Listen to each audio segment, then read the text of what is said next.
Hello, and welcome to week 3 of our class. We are going to be learning about thinking about people and events.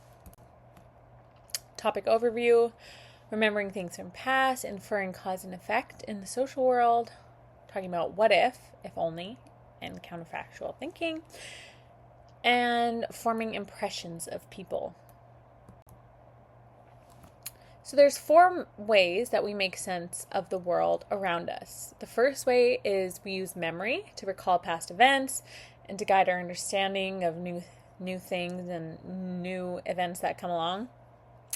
The second way is we make causal attributions, and that's basically like a guess about why something happens. Next, we use counterfactual thinking, imagining how things could have gone differently in a situation. And then lastly, we form impressions of people quickly. Even when we sometimes have not that much knowledge, we kind of fill in the blanks by making assumptions based on what we already know. So short-term memory holds information that you're actively thinking about right now, like how you're learning this, right? So that might be something like keeping a phone number in your head just long enough that you can dial it. Whereas long-term memory stores past experiences that you can bring up when needed, such as remembering how to ride a bike. Maybe you learned that when you're a kid, right? But you don't have to consciously think, okay, I have to put my foot on this pedal to this pedal. No, it's in your long-term memory stored, so it's now automatic. We process memory in stages. So first we encode it. We take in that information. It's called encoding. Then we rehearse it and practice it. And then we consolidate it to store it for long-term memory. And later we retrieve it when we need it. And if you don't consolidate, then it does not go into long-term memory. And so then you might remember something like the phone number or like studying for a test. If you don't actually consolidate, it will be gone after. So there's no point in learning, right? You're paying for this education. At least take it with you, is my thoughts. So don't just try to study for our quizzes and exams and then get rid of it. Like, this information will help you in the future. Using social media a lot can make it harder for your brain to properly encode and remember events. Research shows that people who use social media or take lots of pictures during an event often have poor memories of what actually happened.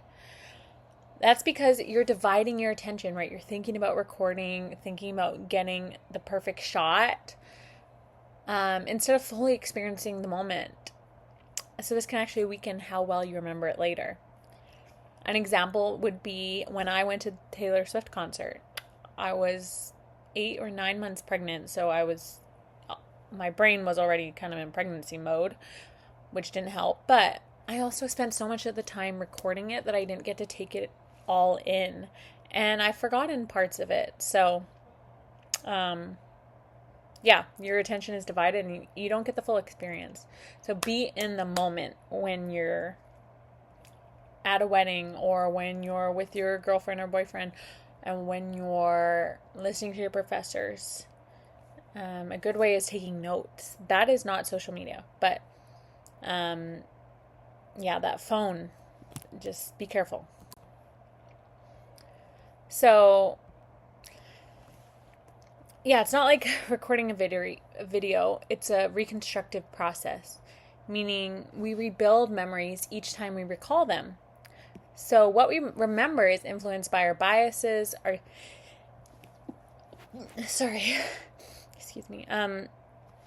our schemas, which we talked about before, our motives, and our goals. And usually it's easier to remember things that fit what we already expect, which is called schema consistent information. But when something's very different from our schemas, we might pay extra attention and remember it more deeply because it stands out. So the opposite can also be true. An example would be if you think cats are scary, which I do, and aggressive, unpredictable, that's your schema, right? That's mine. You'll mostly remember times that cats attack people, and you'll remember the videos that you've seen of cats scratching or jumping on people. Because that's schema consistent information.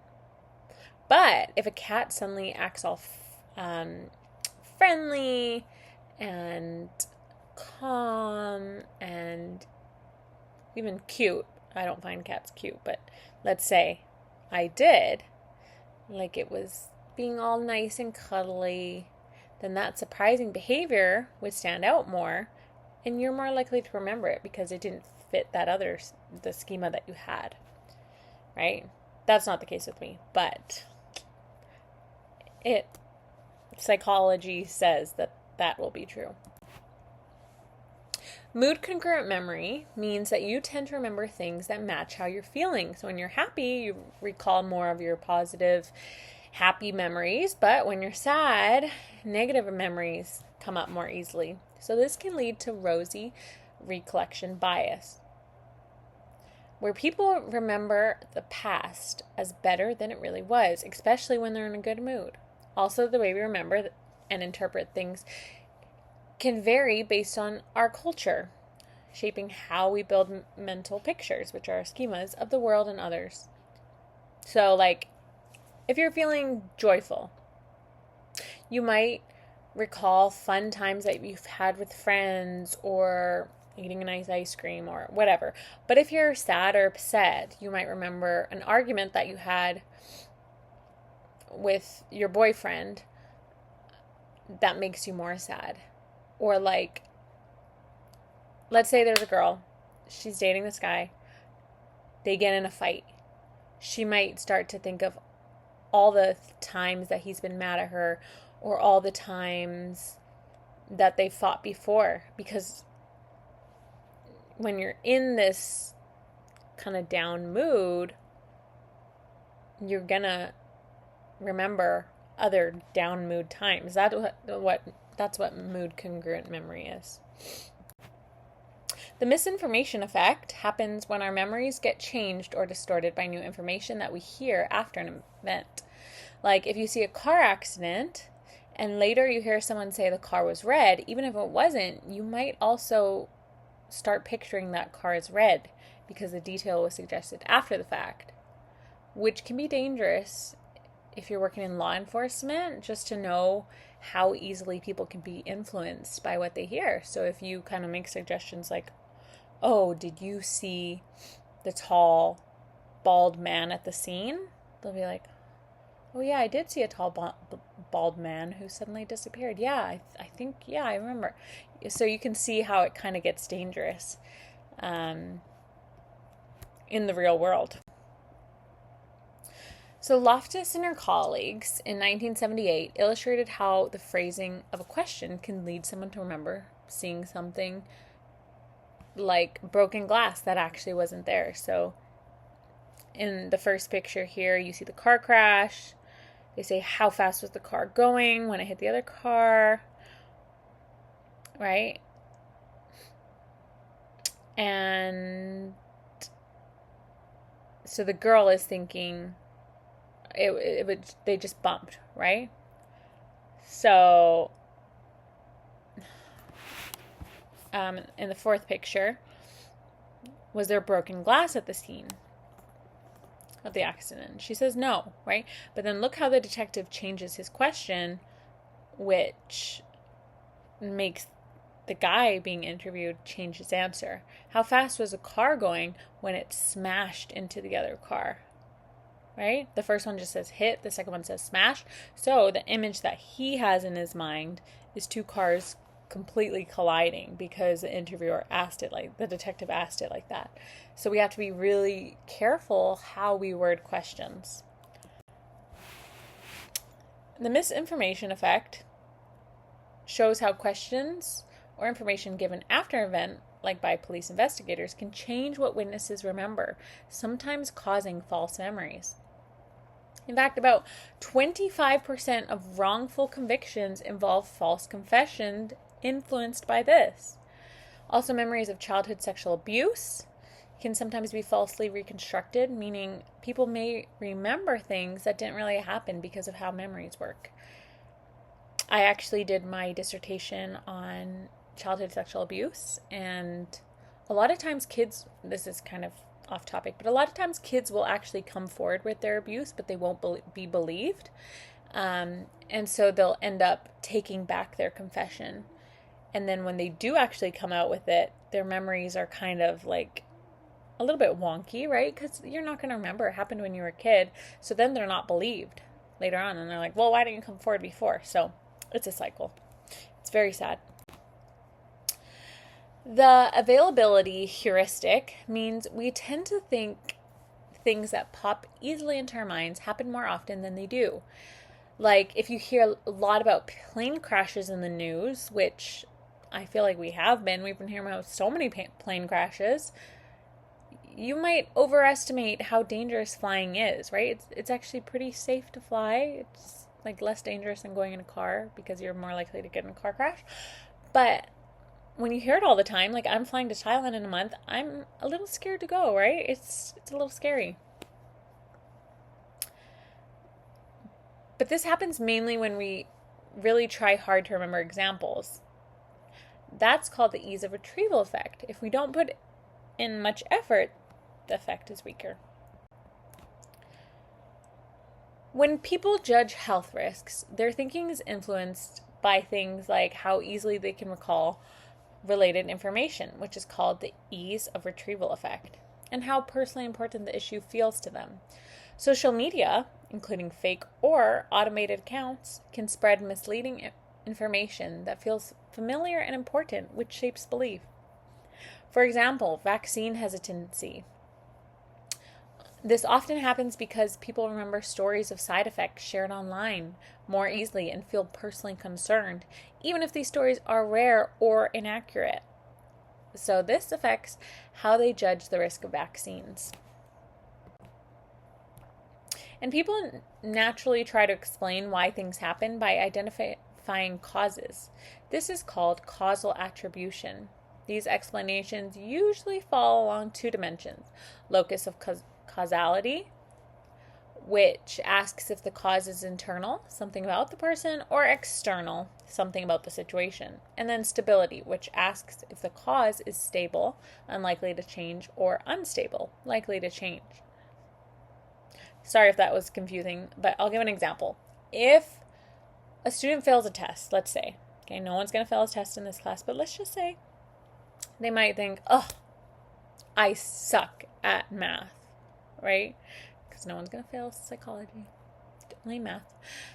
Ugh, I suck at math. That's internal and stable. Or, I didn't study enough this time. That's internal and unstable. Or, the test was so unfair. Like, the teacher put in way harder things than we learned. That's external and unstable. So hopefully that helps you understand a bit.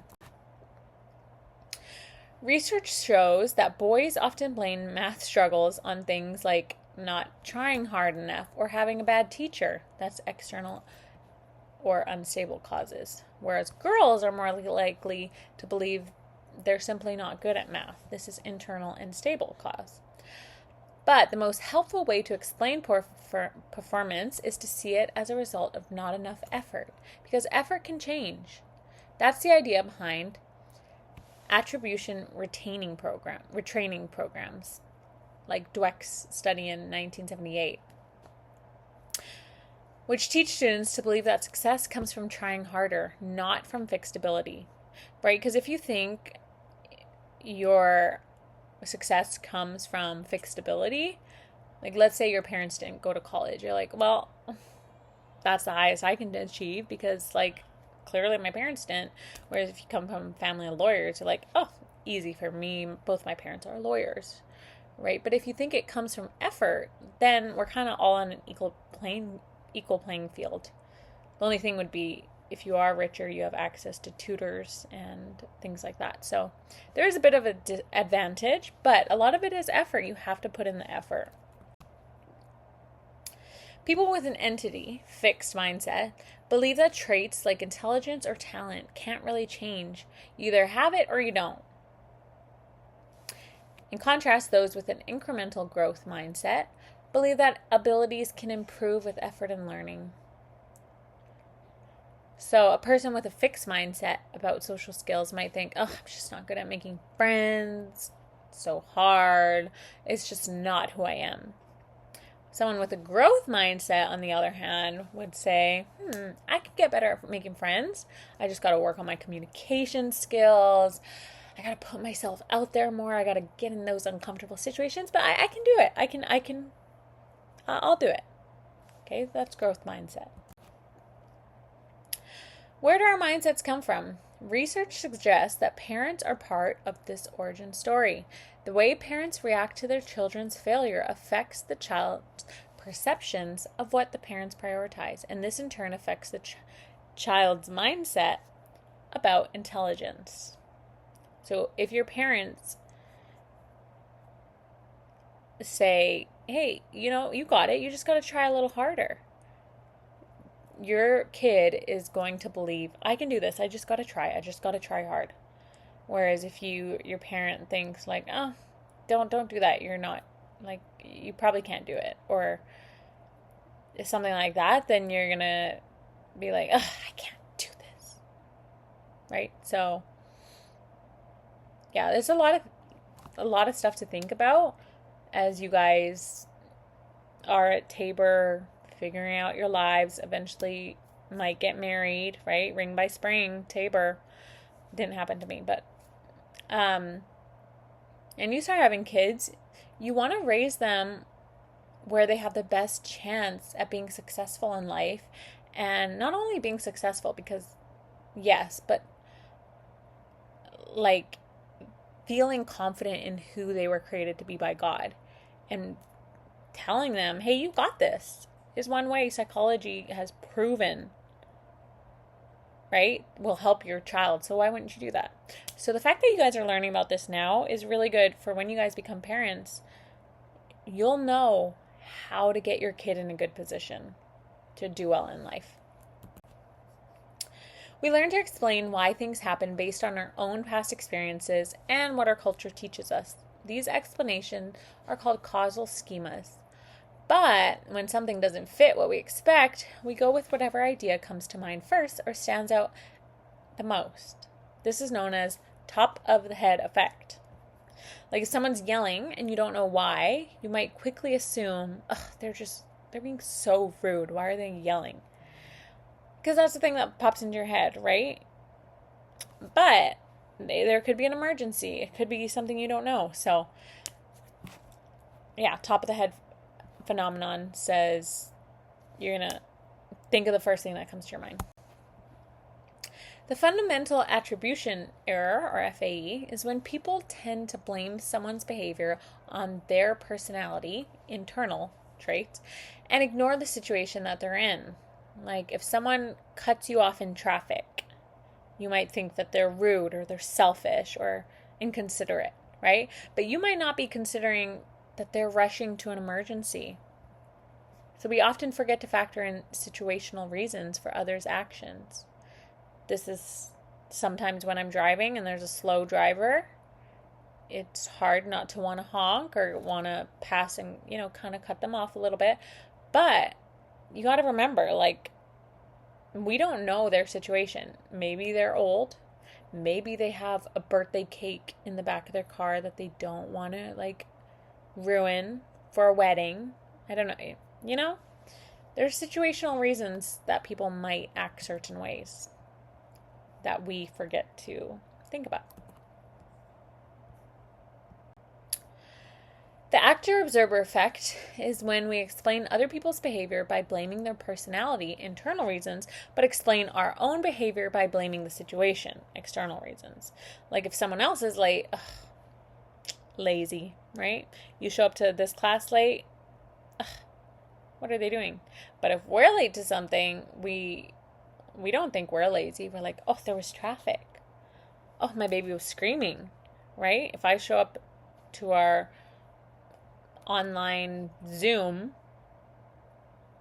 10 minutes late, I'm going to think, it's excused, right? My baby didn't sleep well last night. she spit up all over right before class. But if you guys are late, right? Lazy. Probably staying up too late with friends. Probably didn't care about this class, right? So, yeah. When we really want to figure out why something happened, we use 3 key clues. Consistency. Does this happen every time in the same situation? Distinctiveness. Does it happen only in this situation or in many? And then consensus. Do other people react the same way? We also consider whether there are other possible causes, which can affect how much blame or credit we give to one factor. So if a student always falls asleep in my class, but it's only in one class, okay, and my other classes are fine, then that'd be high consistency, high distinctiveness, low consensus. You might blame the boring lecturer, not the student in that scenario. Magical thinking is when people believe their thoughts or actions can cause things to happen even without a real connection. Like a kid might think wishing really hard makes something happen. And that's kind of what Freud believed. Sometimes adults feel like they have more control than they actually do. And that's the illusion of control. It also shows up in things like superstitions. One amazing ability of the human brain, thanks to the neocortex, is the power to imagine what-if scenarios. These are called counterfactuals, thoughts about things that could have gone differently than they did. So, like, if you miss a flight by 5 minutes, you might have thought, if I hadn't stopped for that coffee, I would have made it, right? That's that counterfactual. Upward counterfactuals are what-if thoughts where you imagine a better outcome, like, if I had studied more, I would have aced the test. These can motivate self-improvement, whereas downward counterfactuals imagine worse outcomes, like, at least I didn't fail completely. These help us feel better by focusing on things that could have been worse. Humans form impressions in 2 main ways. The first is bottom up, where we build our view of someone by observing their behavior over time. So this includes negativity bias. We notice and remember negative traits more than positive ones. Thin slices, we can form surprisingly accurate impressions from just a few seconds of observation. Theory of mind, our ability to guess what others are thinking or feeling based on their actions. So after briefly watching someone be rude to a server, you might form a negative impression of them, even if it's your first time meeting them. Mirror neurons. These are special brain cells that fire both when you do something and when you see someone else do the same thing. They help us understand others' actions, feel empathy, and even learn by imitation. So when you see someone stub their toe, you might go, oof, because your mirror neurons, that's hard to say, are reacting as if it happened to you. And the second way that we form impressions is top-down, where we rely on preconceived ideas and schemas, which are mental shortcuts, instead of starting fresh.